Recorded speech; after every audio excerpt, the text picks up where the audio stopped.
So, next review of the day is going to be for the television series Reacher, Reacher season 2. We did a review for season 1 of Reacher. We liked it. Oh Decided to yeah. come back and review season 2 of it.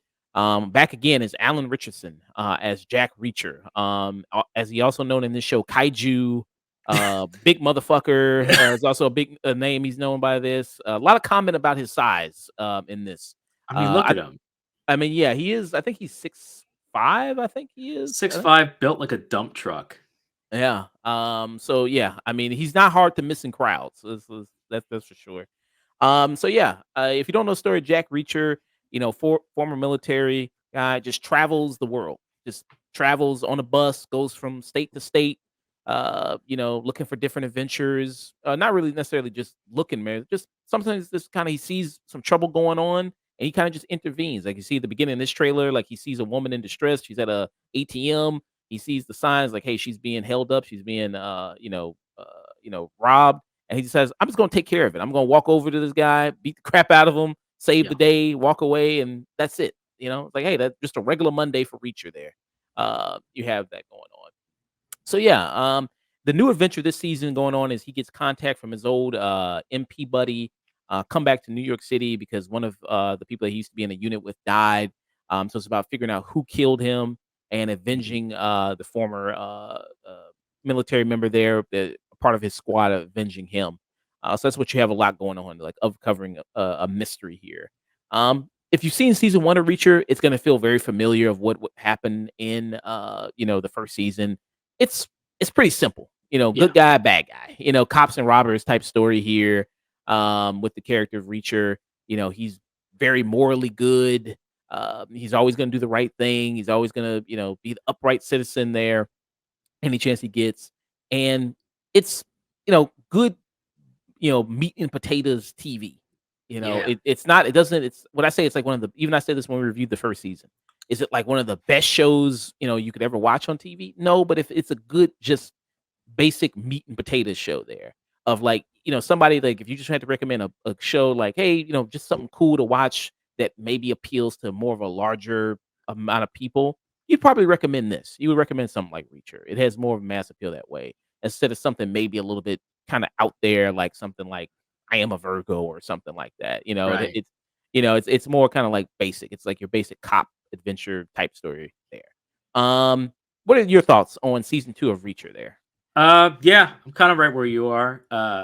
Is this the greatest TV series ever? No, but I thoroughly enjoyed it.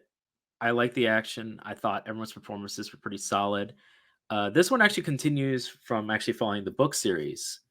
Uh, there was a character that was introduced in last season that actually doesn't appear until the book that this series is based on, but they wanted to give a little more introduction before she was introduced in this season. So it didn't feel as jarring when it finally did, and I think that does help in a narrative sense. I actually do think that's important when you do so. What works in books can't necessarily work in television, but yeah, I think this season's still pretty strong. Similar to the first one, with actually kind of much more of a bigger budget than the first one had, and I think they use it well.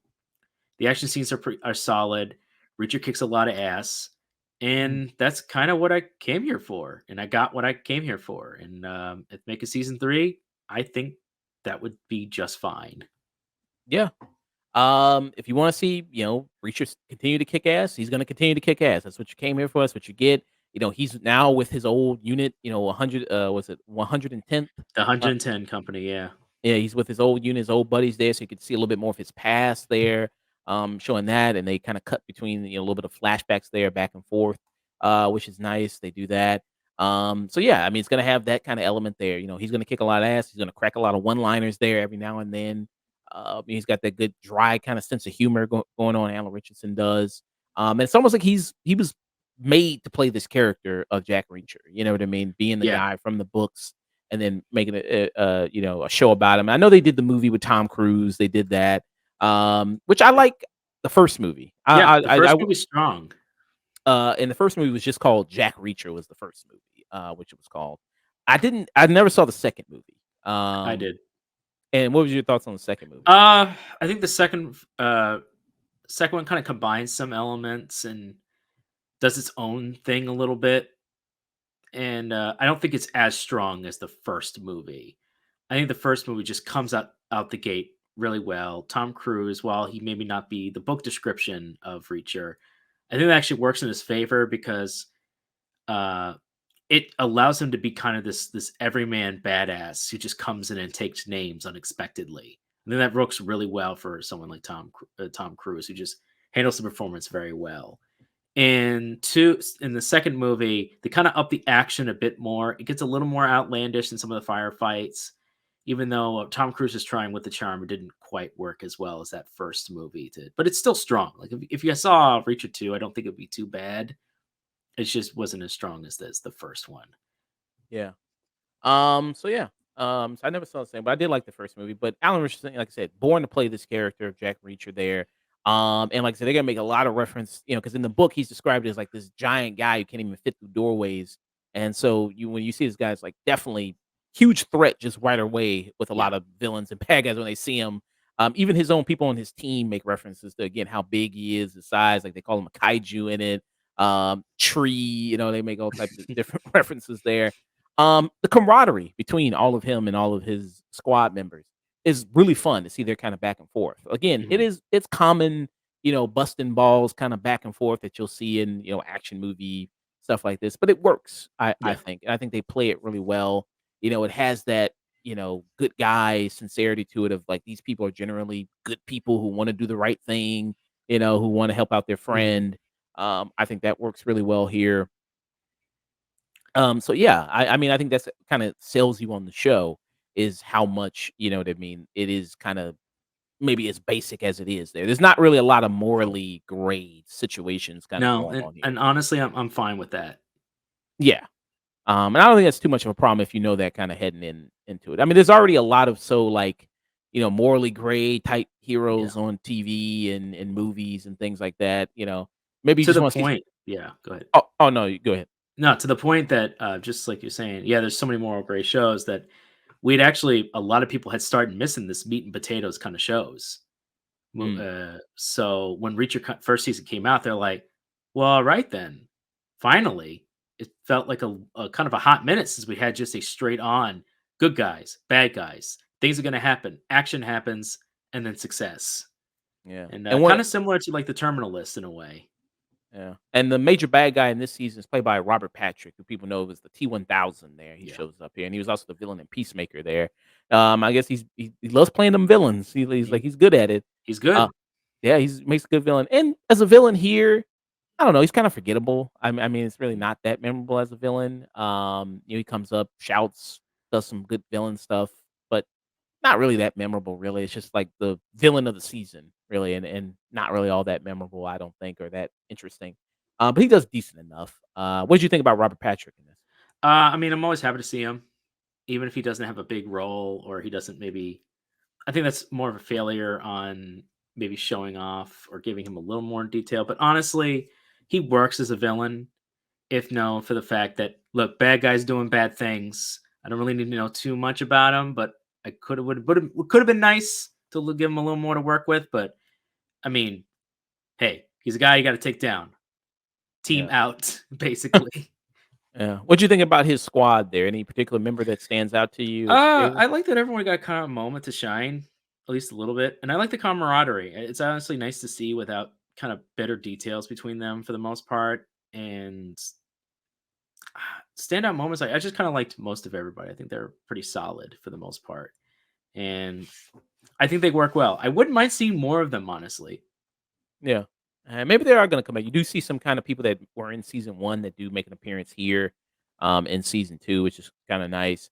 Maria Steen, who showed up also in season 1, she's the master sergeant here. She shows back up in this season with the other squad members because she was also a part of the 110th. Yeah. Yeah, she's really good. I think she's really good. She's a good standout here. The actress Swan who plays Dixon, I think she's really good as well. Yeah, everybody worked really well together, I think there. That made for good Hmm. times. Also with this show, like I said, it being so kind of basic meat and potatoes there, you gotta also maybe turn your brain off in some situations, possibly of like how they're doing all this with no police kind of interrupting them or finding them out or arresting them, and how they're able to kill these Yeah. people, or beat up whole rooms full of people, and do all this kind of stuff. It's like that. It's like, uh, I guess you just gotta just let that go, that aspect, and just kind of go for the ride. Maybe. I mean, what's kind of your opinion on that? My head canon is that they're just a bunch of beekeepers, They're and so they just just get leeway. they just get carte blanche, like, oh, that's Reacher. We all know Reacher. Like, let him just do his thing. He's Yeah, gonna we solve can't it. stop him. He's Eh, unstoppable. He and his team, we can't stop him. So we're just gonna get out of the way. All right. Yeah. Like, there's a scene where Reacher, he hops on a helicopter, Yeah. and I thought it was gonna be like Captain America Winter Soldier, where he was gonna, like, take the helicopter and, like, pull it back to him. I thought it was gonna be some shit like that. I was like, because if that happened, really, would it be, like, that Nah, unbelievable? It'd be like, well, yeah, of course, look at the he's got dude. the biceps. Look at him. Rated Infantry said, Robert Patrick comeback. He's gonna be in Mortal Kombat soon too. Yeah, so maybe, yeah, Yeah, Robert Patrick, he's having a good good for him, man. career resurgence there. So good for him. Yeah. So what's some of your final thoughts and ratings there, Dusk? Yeah, this is like a higher production version of Walker Texas Ranger from way back in the day. Bad guys need to be taken care of. Chuck Norris and his buddy's going to take care of it, and that's just the way it is. Mm, Except they don't have a badge, but it's fine. Yeah, no, I enjoyed it. It's nice to see a series that had a pretty good production value, solid acting all around, solid story. Is it something that's going to be super memorable? Is it something I'm going to super remember? Maybe not necessarily, but I will remember certain moments and certain fights. And it was a good time while I watched it. This is definitely a solid tune in. This is a look, he I just know, threw, it's just like he cinder just threw, block. he just threw that cinder block like it was like a baseball. And It I just believe it though. I believe yeah. it. I'm like, fuck, and he just threw it, like, god Yeah, damn. yeah. Cinder block would crush that guy's goddamn body. But it's like, nope, one handed. Yeah. Yeah, so yeah, no, man, this is definitely a high tune in. I would recommend this if you just want to just kick back, grab a beer, maybe kick back and relax and watch some good action. Honestly, this is some good action, and you know what? I'm happy to have it. It's been a good year starting off. We got Reacher 2, and we got The Beekeeper. Some solid action so far, and I'm happy to see it. Yeah. Yeah, 8 episode series, you can watch it, good time. Like I said, have a drink, have people on, have a good time watching it. Fun action show, fun crime kind of show as well. Yeah. I agree with that. I give it a tune in as well. Kind of on the highest tune in there. It's one of the better things that Amazon Prime has on their platform right now. So Mhm. yeah, I recommend checking in. If you just kind of want that type of show like we described, then I think this would probably be for you, if you kind of want that experience. And I would like to see Alan Richardson, good starring role for him. Yeah, Maybe burst out, do some other things. Yeah. So there we go. So 2 tune-ins for uh Reacher there. right on. And you said you read the books, right? You read the I books? read the first two. Okay. Are they pretty good books? They're not just like the TV series. They're pretty good. If you want to just read a pretty good military kind of procedural slash crime story, they're pretty solid. There's a reason why they make into solid movies, TV series. It's kind of like the Terminal List. Terminal List. I've also began reading the Terminal List series, and they're pretty solid. Mm, okay. I might have to check it out there. Yeah, Is there's a whole thing of military procedurals and crime series, like stuff like that. Yeah, Terminal List, that's also on Prime too. They have a show of that. Do you Yeah, watch that? yeah. I saw Terminal List. How was your thoughts on that? I would also say I think Chris Pratt did a fantastic job. I was kind of a little at first with his performance, but until slowly as it kind of went on, I started really digging his performance, and you get to uncover more. That one's a bit more of a mystery about kind of figuring what's happening, and he's trying to figure out what happened. Even though he was in the event, some things just don't link up to what happened to he and his squad, and he starts discovering that there might be a bigger plot to cover something up, and he wants to figure out what happens. And I think production value was very good. Chris Pratt did a great job as the character. I think it's a very kind of do bro kind of movie. Again, meat and potatoes, solid form on family, regret, pain, remorse, and trying to trying to avenge those that have been taken from you, and I think it Mm, works as a TV as a show, and I'm apparently pretty accurate to the books because the guy who wrote the books also helped write and produce this TV show, and I think it really shows. I would actually highly recommend it. I think all the characters acted pretty smart for the most part. It had some solid twists and turns for the most part. The last twist, you're not really going to be that like, oh my god, but I think it was just another good, solid action TV series that I would recommend. mm, It's okay. definitely another tune in, definitely.